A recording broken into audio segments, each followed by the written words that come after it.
Hello, my name is Paula Matthusen. I'm Associate Professor of Music at Wesleyan University, and it is my delight to introduce you to the final concert for the Unsound Projection Seminar, featuring new works written by the seminar participants, performed by the SPLICE Ensemble. In each of the pieces you'll hear today, the compositions reflect on some encounter or idea of space, whether it's real or imagined. Those ideas were often translated into idiosyncratic notation, such as animations, text scores, or graphic scores that were interpreted and workshopped with individual members of the SPLICE Ensemble. Garnering praise in Jazz Weekly and awards from Chamber Music America, SPLICE has cultivated an imaginative approach to music making that places composition, improvisation, with or without electronics, and performance all on equal footing. SPLICE Ensemble is a trio comprised of Keith Kirchhoff on piano, Sam Wells on trumpet, and Adam Vidixis on percussion. The contributions you'll see today are as playful and imaginative as they are virtuosic. Today we'll feature 12 premieres written for the individual members of the SPLICE Ensemble by Jace Arroway, Erica Clark-Gould, Kazel Fish, Benji Kendall-Zaslav, Jack Kraus, Daisy Mayer, Chapin Montague, Manuel Perez III, Ryan Seward, Anya Chatelova, Aaliyah Ultan, and Stuart Wheeler.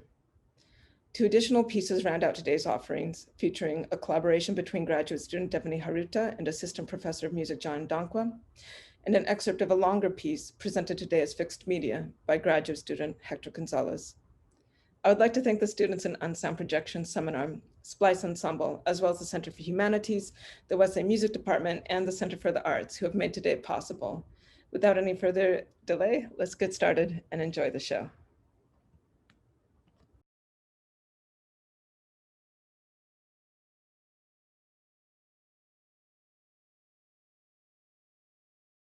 Hello, my name is Anya and I'm a first year PhD student in ethnomusicology. So in this composition, I wanted to create two soundscapes that a person hears on the train. One soundscape is created by mechanical and humanly produced sounds inside the train, and the second soundscape is a soundscape of a dream that the person is having while napping on the train. So the role of the trumpet in this composition is to interpret those mechanical trainy sounds while interacting with the soundscape of the dream that is provided on a fixed media soundtrack. Enjoy! Trinomorphosis by Anya Chatelova is a really interesting work that works on the divide of the real and the imaginary. It pairs a field recording, I believe from the Metro North rail line, and where I start out trying to work with the recording to create a real or hyper-real trainscape. But then we go into this dreamland, and Anya and I, in our discussions, were talking about falling asleep while commuting. I used to commute on the Long Island Railroad a lot, so a lot of the sounds are very familiar to me, and I fell asleep many times on that train. So this work was exploring how I could start out in the real and morph into an imaginary dreamlike state, and then kind of shift back to reality.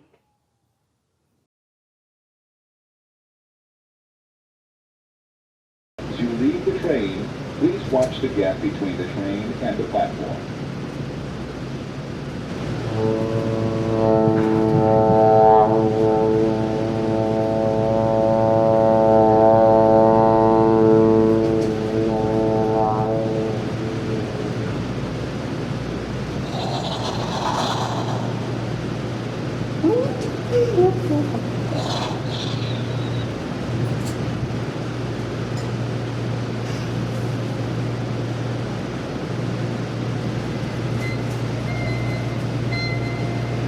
Zone 4 will be next. We'll get seated in the rear two cars.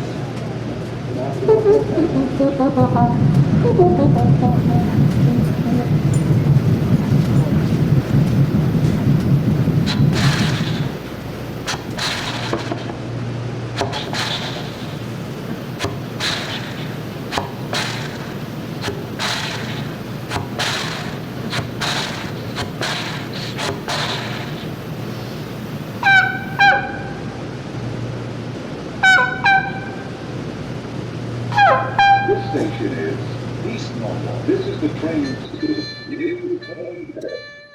the next station.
Все как прежде,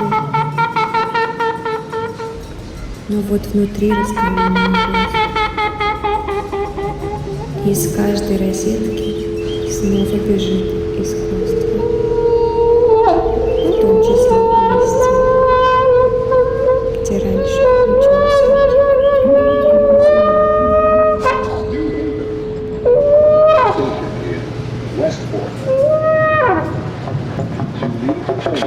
Please watch the gap between the train and the platform.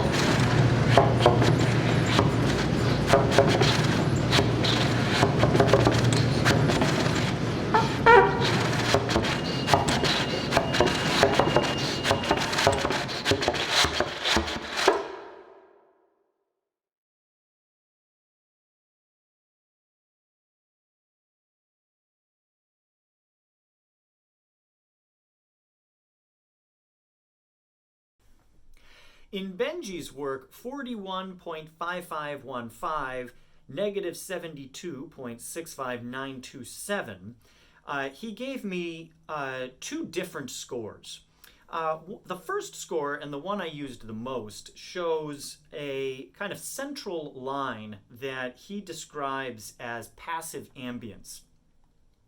This changes in thickness and intensity throughout the piece. And then he also has other events, either below or above that line, that represent the sort of sounds he was hearing in the space when he transcribed this piece. I spent a little bit of time thinking about it and realized that this middle line should, because it was a passive ambience, was really best played by itself. And so for the piece, I decided to record it twice and layer myself upon myself. So the first recording I did was of that passive ambience. I simply turned on a timer and kind of followed along the density and the thickness in terms of dynamic or intensity or range, and tried to realize that passive ambience as best I could. For the other part then that is representing sounds like cloaked footsteps, crickets collapse, muffled shuffle, etc., I actually decided to use his his kind of written out score that described what each sound was, because it gave me a chance to really play up this idea of the cricket's conquest, which I really liked, because he wrote this in all caps, and the crickets really become a theme. When I looked at the score, the graphic score, the idea of the crickets really is shown there as well. But it became an easier visual cue for me to follow the text-based score for that. I recorded it a few times and then kind of took my favorite one. Another line that I really liked in this text-based score that I didn't find as much in the graphic version was the line that says, "Close the gates." This, I thought, was such a clear and obvious representation for closing the fallboard of the piano and then using the rest of the sounds, which in his 140 paragraph here says muffled shuffle and lots of whumps. That's best represented on the fallboard itself. So that felt just like kind of a fun way to realize the ending of this piece. And for then the performance, I layer the two versions upon itself. I took an aerial shot of me playing, so you just get the full keyboard. I put the two next to each other, so for kind of a fun sort of visual representation of the two. And so I hope you enjoy Benji's 41.5515 minus 72.65927. I really enjoyed putting this one together and had a lot of fun layering myself on myself and just kind of doing that little video thing. Really was a lot of fun. Here it goes.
Hi everyone, I hope you're doing well and staying safe and enjoying the holidays and the break.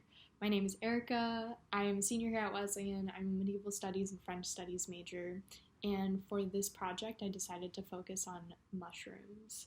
I was really excited by how many mushrooms I just saw emerge on campus this semester, and I don't know if they'd been there this entire time and maybe just being away for so long I only noticed them now, but I was really intrigued by these little communities of mushrooms that I just saw appear throughout the school, and I was really excited about focusing on a more creative narrative of how these mushrooms came into our lives and how they might potentially be monsters and overtaking the campus. And the video I created for the project was meant to be inspired by 60s, 70s, 80s horror films of these big monsters just appear, I don't know, growing.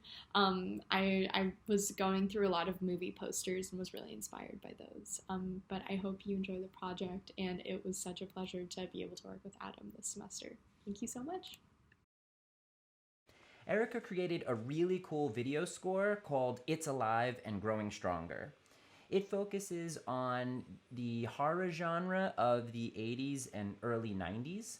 And in our rehearsals, Erica and I talked a lot about what the music and sound effect of those films sounded like, and that had a huge influence on my interpretation of the score. Throughout the film, I'm watching and improvising along and interpreting it not only from its narrative structure, but also frame by frame using those images as notation itself. The film is really interesting in that it not only combines the horror tropes of those films, but also elements of autobiographical documentary, the psychedelic, and the hallucinogenic, which is really appropriate for mushrooms.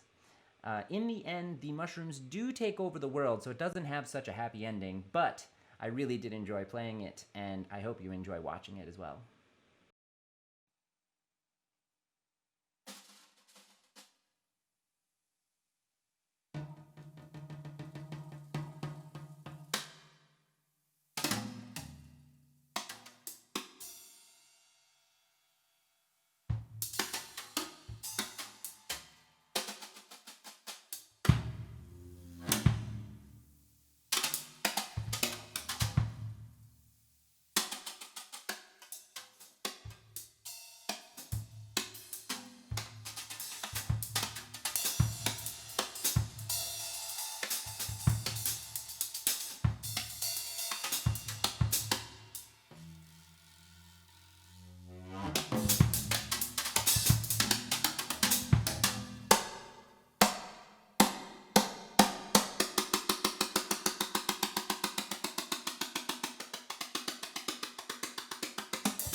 Hello, my name is Stuart Wheeler, and I'll be presenting my piece, which is titled, "Would you please give us the name of the great astronomer that invented the interferometer and the name of the instrument that you turn the light into, and it tells how fast the big suns are traveling?" The title of the piece is taken from a letter which is included in this book. No one may ever have the same knowledge again, which is a collection of letters which were sent to the observers at Mount Wilson Observatory in Pasadena, California, between 1915 and 1935. The book is published by the Museum of Jurassic Technology. The particular title is taken from this letter on page 109, which is sent from Clark James on September 10th, 1929. The piece involves two performers, one of whom is at a piano and is singing and plucking strings of the piano. The other performer, who's myself, is in a different place and is on a cell phone call with the first performer. That cell phone is on speakerphone and is placed inside the piano. The second performer can only hear certain things that are happening in a certain way and can only be heard in certain ways as well. In the piece, both performers are as the title requests, are giving their respective names through spontaneous word generation, using spelling out each letter of their own name. They're spontaneously coming up with words that begin with those letters. It's a spontaneously generated acrostic throughout the piece of each performer's own name. Okay, I hope you enjoy. Thanks for listening. Stuart's piece, and I hope I'm going to pronounce everything in his title correctly. Would you please give us the name of the great astronomer that invented the interfere medor, or medor, and the name of the instrument that you turn the light into and it tells how fast the big suns are traveling? Whew, that's a lot of words. We're just going to call it by his abbreviated title. Would you please give us the name? For this piece, Stuart and I actually got together ahead of time because it was an interactive piece with us both. In the work, I am asked to sing a pitch and then pits a string, and as I sing the pitch, say a word that begins with the letter of my name. So first I have to sing a word that starts with K, then a word that starts with E, then a word that starts with I, etc. At a couple points within the piece, I also need to play a low harmonic on some strings.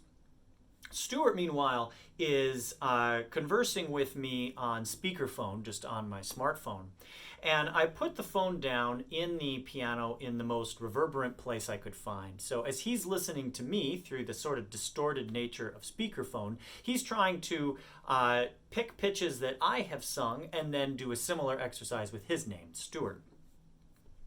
As we got together and worked on the piece a little bit, I experimented with different places to put the phone, and we also experimented with a take using a Bluetooth speaker.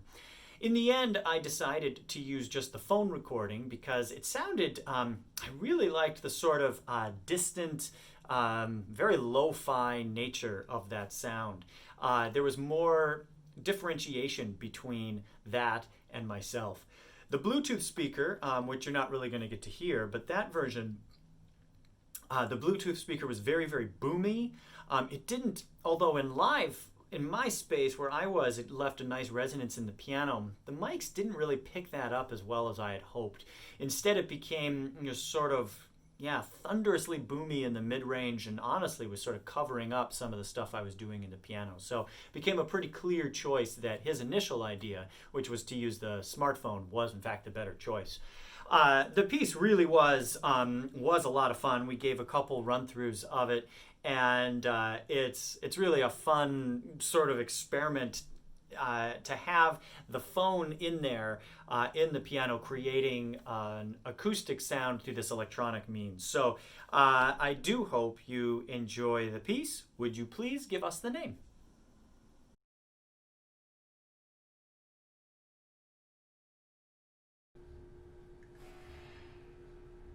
Key.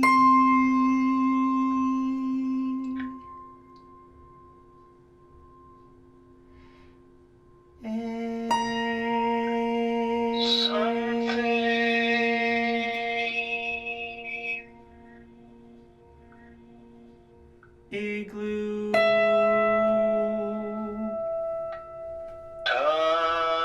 Teeth. Hat.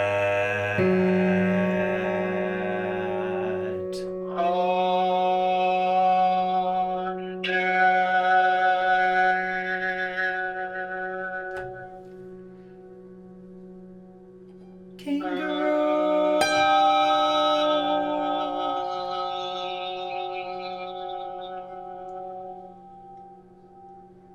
Escargot.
Insurance policy.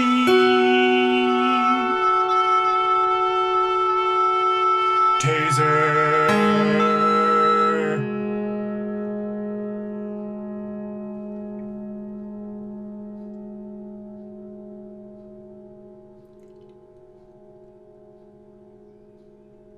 Hello, my name is introduction sign.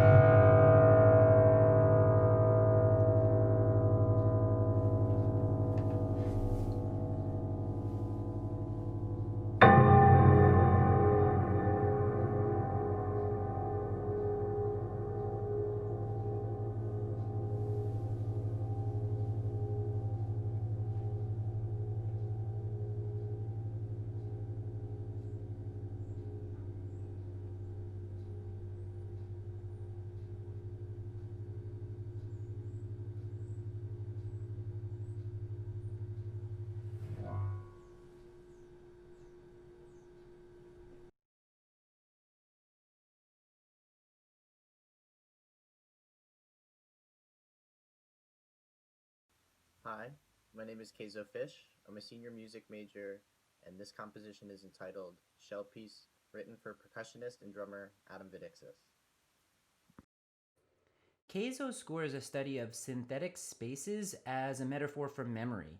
So the reverberance of the spaces changes over the course of the piece, and I'm listening and responding to that reverberance. And the score itself is directing me to think about memories from my past, specifically my childhood bedroom. So there is this imaginary space of memory that was once a real space, my actual childhood bedroom, that acts as a sort of home base, a starting point, and I expand my thought process out from there, and then over the course of the piece retract back to it. And the same thing, or a similar type of thing, happens to the reverberance throughout the entire piece. So you'll hear it expand outward as my reach into my memory expands outward and then back. So it's really interesting how these two things correlate, and also how the two of them come into play in my interpretation. I found that actually, because I'm responding to both the resonance that's happening, increasing or decreasing throughout the piece, I'm also responding to the directions and where my memory leads me as I go through this exercise that's laid out in the directions of the score. So I found those two facets working together to be a really interesting way to bring out improvisation that I never would have done before. So it's a really, really effective score, and I really enjoyed working on it.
Hi everyone, thanks so much for tuning in today to check out our final pieces for the Unsound Projection Seminar this fall.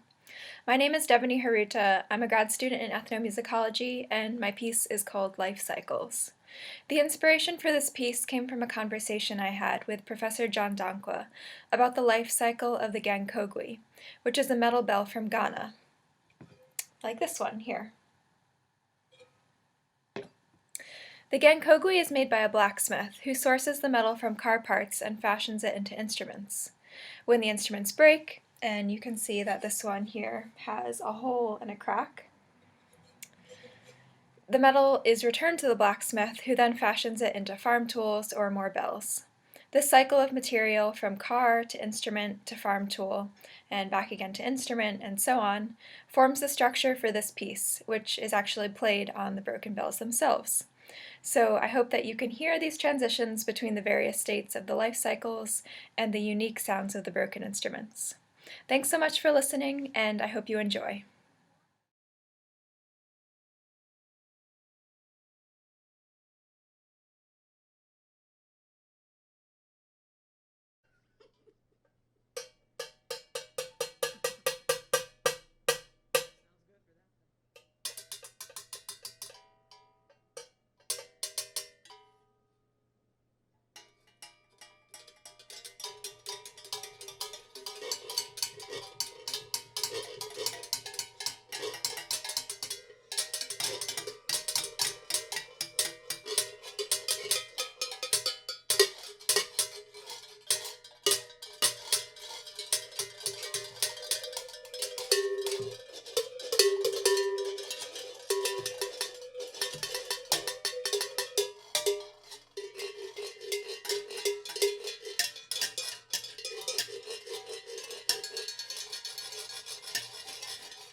Let's have the bells concert next semester.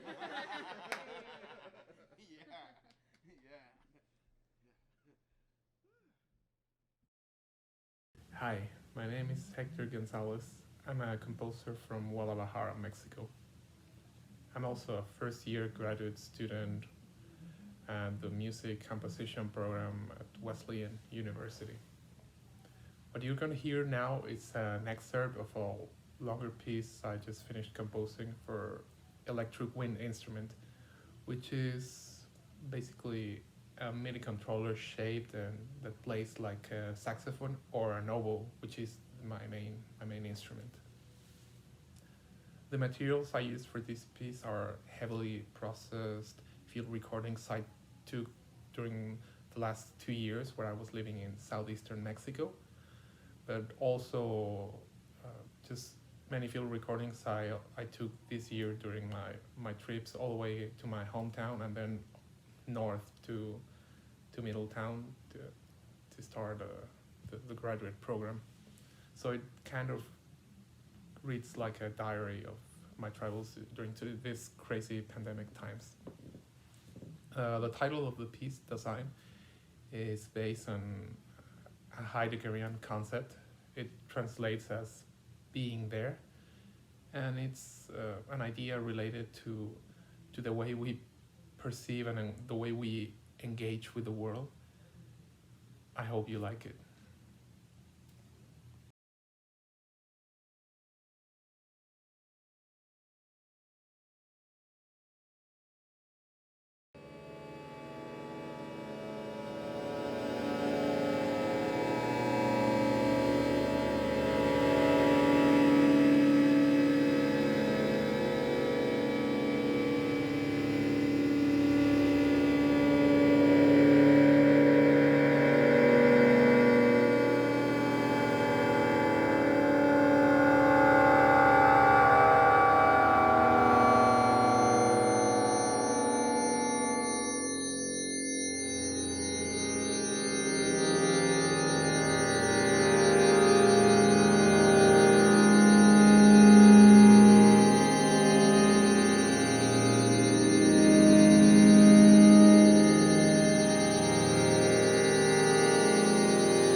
Hi, my name's Chapin, and I'm here to give a little background on my piece, Experimental Audio Description with Curious Incident. The goal of this piece is sort of a very preliminary experiment for what audio description could look like as more of an art form rather than simply a practical necessity. A lot of aspects of this project were inspired by the work of Cesar Portillo with the Noisy Vision Project. And so before I go any further, I'm just going to give some background on the scene itself. So the setting is within a London train station. We have a few characters. We have Christopher, who is the lead of the show. He's a 15-year-old boy who this production identifies as neurodivergent. He is white with red hair and an orange sweater, and he's carrying a rat cage. We have Punk Girl, who is a young white woman with a short ponytail and a leather jacket, and we have Man with Socks, who is a white man with brown hair and some funky socks on. And finally, we have Toby, who is Christopher's pet rat. And Punk Girl and Man with Socks are both members of the general public who are within the train station. So within this piece, we also have two sound cues, which are I'm going to play for you right now. So we have F major, which when you hear this sound,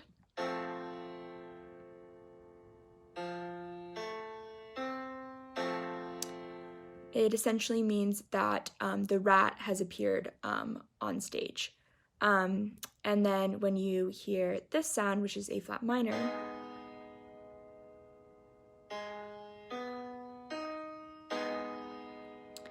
it means that there is person-to-person contact on stage. So F major and A flat minor are the two sound cues in this piece.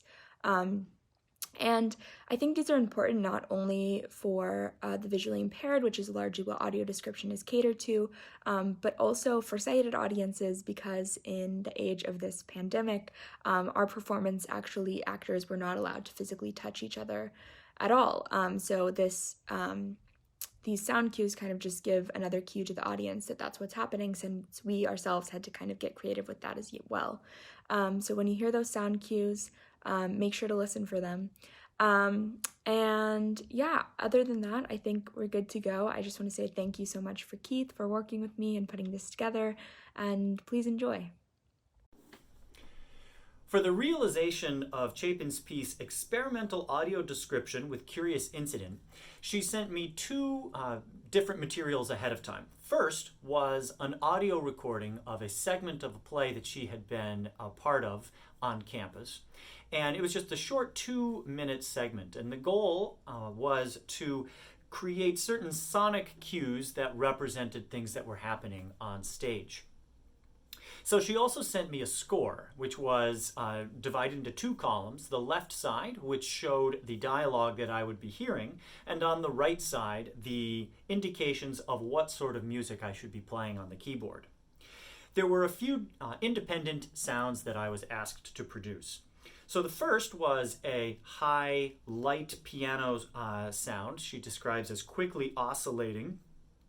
And this sound was to kind of create a nervous energy sort of feel.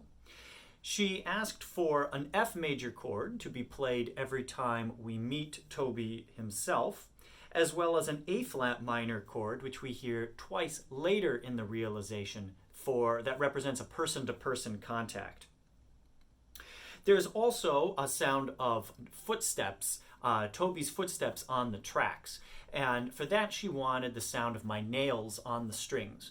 Now, my nails didn't really produce quite the sound I was really looking for, and so I ended up using 2 guitar picks instead. And so you see me at the beginning of the performance holding those in my mouth and then quickly putting them on the strings. She asks for a rumbling low sound on the strings, and so for that I tap the strings with my hand as I'm also playing with the guitar picks. And finally, she also asked for a train whistle sound, which she asked to be the pitches F natural and C sharp. One thing I did that was a little bit different is, as we were talking in our conversation beforehand about the piece, she was talking about wanting various elements to be happening all at the same time, particularly that high oscillating piano part. And so for the final recording, I built just a very quick little max patch that was going to record my playing of that material up top. And then I was going to play it back in a sort of loop at 2 different intervals throughout the piece. This was going to allow me to fully play the other parts of the piece with my 2 hands, while the recording of me playing the oscillating part happened just on a playback. She asks on the second page that that high oscillating material starts getting lower. So in that playback, I simply built in a very simple pitch shift. And so in the background and the distance, you hear that just get a little bit lower to represent that. I think you'll have a lot of fun listening to it. I had a lot of fun putting this one together. And here is experimental audio description with Curious Incident.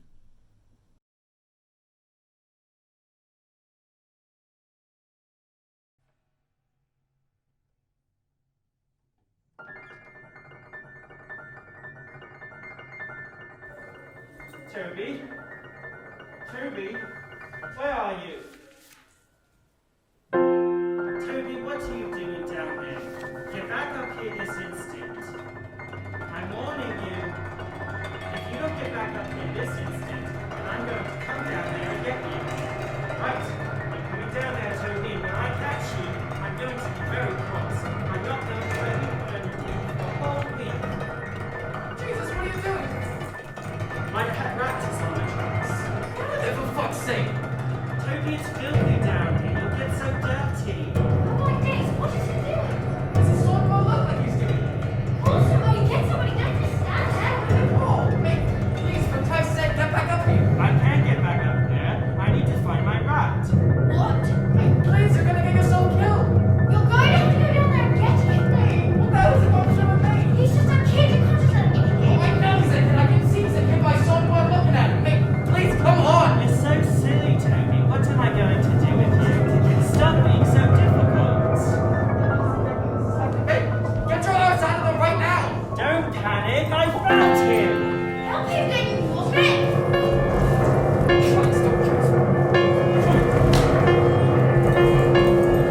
What do you think you were playing at?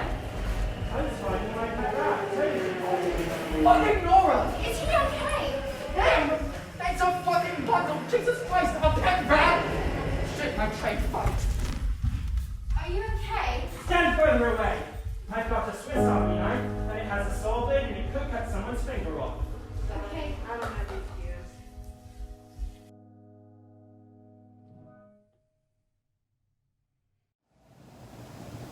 I'm Ryan Seward, and I'm a first-year graduate student in composition. The piece which you are about to hear is entitled Steel and Air, A Modeled Presence, and will be performed by Sam Wells. The title of the piece is taken from a line of an untitled poem by John Ashbery, which is printed on the upper steel beams of the Sia Armajani-designed Irene Hickson Whitney Bridge in Minneapolis, Minnesota. The piece is written for trumpet, a transducer playing contact microphone recordings of one or more bridges, and a suspended piece of sheet metal which mediates the sound of the trumpet and transducer. Thank you for listening.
Halogen by Jack Kraus is a study of the up close.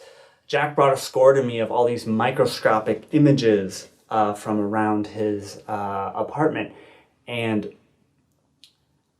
so first off, it created these really interesting visuals, different factors of depth and color that were familiar but a little strange. And this inspired us to go in the route of doing a hyper close sounds on the trumpet. So we actually put the mic inside of the trumpet bell for a lot of it and work on a study of the up close sounds the trumpet can make as a reaction to the up close images of these objects.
Hello, I am Jace Arway, and I am the composer of King Crimson's Midas Arrow, a piece for drummer, and this piece explores different spaces. It has a performer walking through 3 different rooms and playing different parts of a drum kit, while also speaking a narrative that I wrote, and getting the different sounds of all these spaces to make one composite space.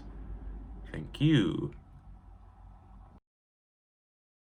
Jace's piece is a study of 3 of the rooms in my home, and it's been really interesting to do this one because, of course, these are the spaces of my life during the pandemic. This is where I'm spending all of my time. So to have them be incorporated so essentially into the work has been really fascinating. The recording takes place in my studio here behind me, as well as in my bathroom and in a bedroom, which I selected my 1-year-old son's nursery for that one. So the spaces themselves are essential elements of the piece, as well as the score itself that dictates what happens in each of those spaces. So the piece is called King Crimson's Midas Arrow, and it's a story, an abstract story that I narrate along with the music as I play it. And the drum set is actually deconstructed into the 3 different rooms, and I move between those spaces and follow the directions. The directions are to work with the speech, with the music, as well as to interpret the graphic score that happens. So there's graphic score elements interjected in between the narrative. It was really interesting to work on this one and a lot of fun because I was able to bring in my 6-year-old daughter as a camera person. So this is one of the first projects I've ever been able to work on with her, and hopefully it's the first of many. I really enjoyed working on it, and I hope you enjoyed listening to it.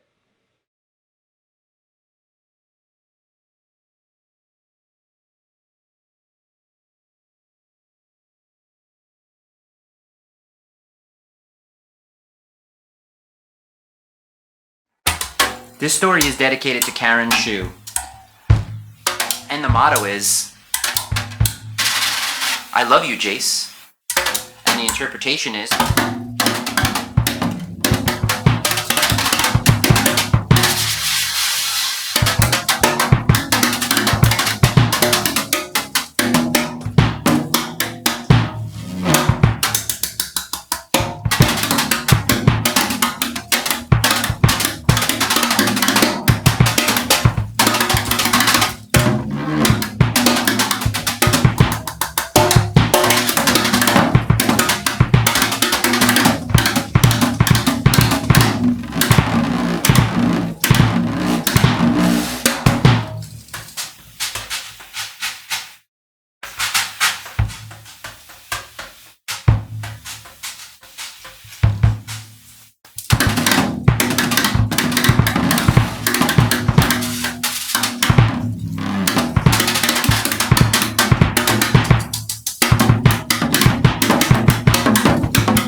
once I stumbled upon a time worth staying still in, he said.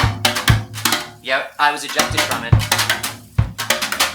as everything else was. Now what could that be about? What could that have been about? I was going to have to spend my entire...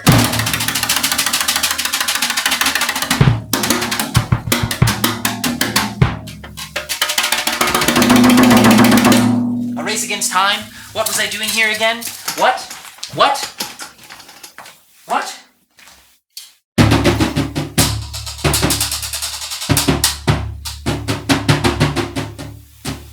No, that's not it. What's Paula gonna think when she hears my drum kit's gone and been dislocated? This.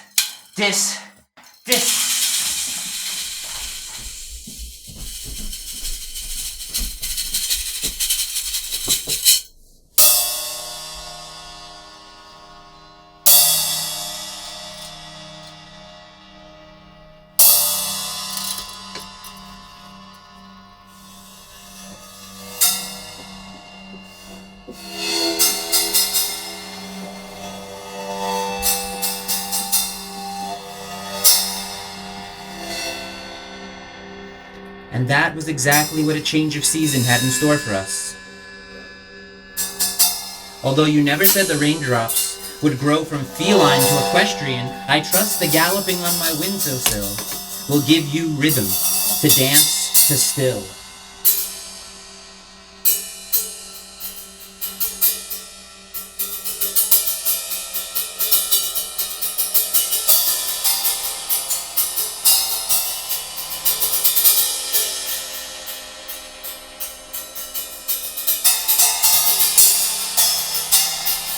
Right.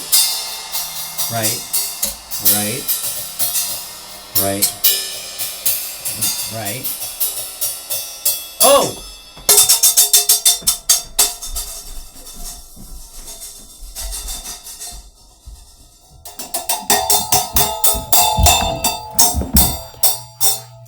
That was maybe not the best of ideas for us, but we will ignore that. On my mind for a couple of months now. And yours too. Yeah? Nice. For us.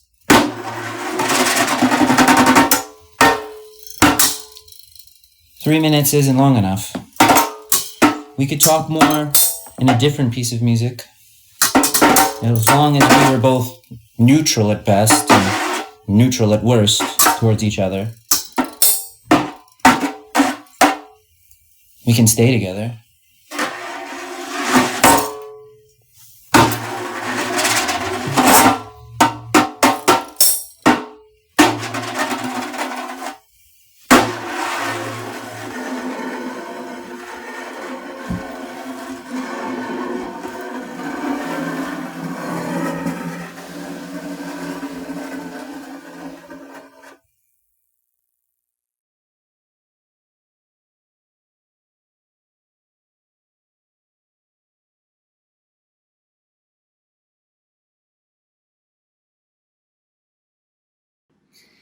Hello, my name is Leah Oltan. I'm very excited to share this piece with you. It's titled Additives for Solo Performer and Video. This is an interesting version because obviously a live performance isn't possible right now, so I decided to superimpose Samuel's video recording of himself doing the piece in his studio with the video score which I created in Middletown, Connecticut. I hope you enjoy.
Hi everyone, my name is Manuel Perez and I'm a second-year master's student in the astronomy department. My piece, titled Unmanifest Merging, is an exploration in the ways in which our emotional state can affect our performance ability. In particular, the performer is asked to ruminate on some of the yearnings in their life that have deeply influenced their path to where they are now. And I was really interested in finding a way to tell a performer's personal story, both in a performative context, but also in a musical context. So I hope you enjoy. I wish I was in a band with my brother. We always played music together as kids. And we were supposed to play music for the rest of our lives together. We were in a number of professional bands and ensembles together as adults when we were younger, but we kind of went different ways musically. And now he doesn't play music at all anymore. And we don't even talk. I wish I was in a band with my brother. I wish I had taken better care of my mom. She's mentally ill, and she has a hard time dealing with money. Professional bands and ensembles together. So when I was a kid, I took care of a lot of the finances, and I always thought I would figure out a way kind of went to make sure that she ended up in an okay situation. Now she doesn't got older at all anymore. That was very hard, and she didn't really listen to me, and I checked out when I was a teenager. I wish I was in a band with my brother. She just continued living in the project until she finally was old enough that she went into an assisted living facility paid for by the government together. I always just wished I'd done a better job with that. Professional bands and ensembles together as adults when we were younger. I wish I had taken better care of anybody who plays music kind of went different ways musically. Probably feels and now pressure to all there's a hard famous feeling, and it's not something that I want or care about. So when I was a kid, and yet I can't care of a lot of finances, and I always thought I would figure out a way to make sure. Sometimes I ended up in a layaway case. I wonder if I should be doing more to be more famous. She didn't really better known. It's a yearning that I wish that I didn't have. A number of professional bands, so ensembles together. Anybody who plays, I wish I was music until you probably feel the kind of way different ways music pressure to now famous at all. And it's not something that I always just wish I want or care about in music, and yet I can't seem to escape it. I wish I was spared my life the way it is. Sometimes I awake at night. My life is pretty good the way it is, but famous. I always seem to be looking for that better known. It's a yearning that I wish that I didn't have. So when I was a kid, I wish I was happier with my life the way it is. It's pretty good the way it is, but I always rush to the fear of that. And it's not something that I wish I was happier with my life. Pretty good the way it is. I always seem to be looking for that next thing.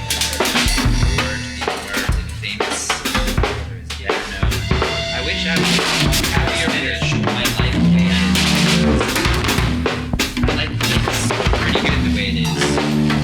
But anybody who plays music probably feels mentally ill, pressure to, and I wish I was happier with my life the way it is. Care about it, it's pretty good the way it is. But I always seem to be looking for that next thing. Sometimes I lay awake at night. Wonder if I should. I wish I was happier with my life the way it is. I like yearning that I wish that I didn't have.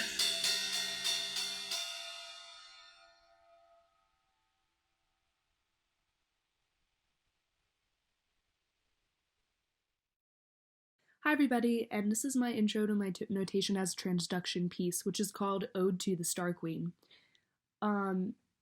Throughout the semester, we briefly touched on the idea of sonic cloud masses, and one of our readings went as far to suggest that there is a nebula sonic cloud mass. So I wanted to actualize that. In preparation for this piece, I did a bunch of research on supernova and stellar nebula, and I want to extend a thanks to Manny for helping me out on this. And from that research, I made an animation that traces certain astronomical observations that astronomers deal with, such as heat, such as density, such as elements, the number of elements in a star or a cloud mass. And then I asked Keith to interpret that into musical terms. For example, heat is represented in sonic pitch, and the amount of elements are represented in the amount of timbres that he's going to be using. So, with much less ado, I hope you enjoy Keith's version of a stellar nebula formation in 3 minutes. Though this actual phenomena takes much longer to happen, you will experience starting with the explosion of the supernova, which then expands into the stellar nebula cloud, and will briefly touch on the formations of new stars. Enjoy! Daisy's piece, Ode to Star Queen, was really a lot of fun to produce. Our conversation ahead of time was really interesting, and she was clearly very excited to talk a lot about stars and universes being created and explosions and all of this stuff in space. And so instead of a score, or I guess as the score, she created a video that you'll see in this production. And the goal was that I was to follow this video as my score, so a sort of moving and shifting graphic realization of what I should be playing. She also sent me fairly detailed notes in terms of how to interpret certain symbols and colors. Things I was looking for included different color variations, proximity to the camera, density, the number of events that was happening. And let's see if I can there we go. Light's better. Sorry, the sun is beaming in here. Anyhow, yeah, so looking to test a lot, or to ways for me to sonically represent the things that were happening on screen. She also asked that I use 7 independent and unique timbres throughout the piece to represent the various things that were going to be happening. As we were talking, I knew right away what I wanted to do to represent this piece. And so what I did, and I tried to capture this on camera and ended up not using those shots because I didn't really add anything to the performance. But I prepared the piano by taking a tin coffee can and putting that on the bass strings. And I also had 2 transducers that I put on the bass strings as well. I built a short little max patch, a simple little patch that was going to realize the piece for me. So what I did in this patch is I created a 3-minute timeline, and over those 3 minutes I had certain events happen, sonic events happen through the transducers that were going to represent certain timbres that we were going to hear. And so some of those events was just to start a big crashing sound that was going to rattle those strings and also rattle that tin can. And then later in the piece, I remove the tin can to then change the timbre. The transducers play some other pitches that are softer as well. There's a moment with a yellow glowing hand that sort of comes out of space and then comes closer and closer to the camera, sort of like this.